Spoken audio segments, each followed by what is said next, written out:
અને હવે અન્ય સમાચારની વાત કરીએ। હળવદ માર્કેટિંગ યાર્ડમાં ખેડૂતોએ હરાજી બંધ કરાવી દીધી છે। બજાર ભાવને લઈ રાયડાની હરાજી બંધ કરાવી છે। ઓછો ભાવ મળતા ખેડૂતોમાં રોષ જોવા મળ્યો છે। તો 1000 થી લઈને 1100 સુધી બજાર ભાવ રહેતા હરાજી બંધ કરી છે। યાર્ડમાં મોટી સંખ્યામાં ખેડૂતોએ વિરોધ પણ નોંધાવ્યો।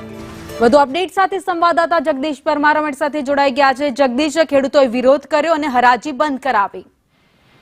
જી ભાવિની ચોક્કસથી વાત કરવામાં તો હળવદ માર્કેટિંગ યાર્ડમાં આજે ખેડૂતોએ હોબાળો કર્યો હતો અને સાથે જય જવાન જય કિસાનના નારા પણ લગાવ્યા હતા। જે પ્રકારે ખેડૂતોએ વિરોધ કર્યો છે, આ ખેડૂતો રાય અને રાયડોનો જે પોષકક્ષમ ભાવ નથી મળતા ને તેને લઈને ખેડૂતોએ હોબાળો કર્યો હતો। ખેડૂતોનું એવું કહેવું છે કે 1100 થી લઈને 1300 સુધી બજાર ભાવ હોવો જોઈએ, પરંતુ જે પ્રકારે 1000 ની આસપાસ બજાર ભાવ અત્યારે મળી રહ્યા છે તેને લઈને ખેડૂતોએ પોષણક્ષમ ભાવની માંગ સાથે હરાજીમાં હોબાળો કર્યો હતો અને હરાજી હાલ સંપૂર્ણપણે રાયડોને બંધ કરી દેવામાં આવી છે। ભાવિની આભાર માહિતી માટે।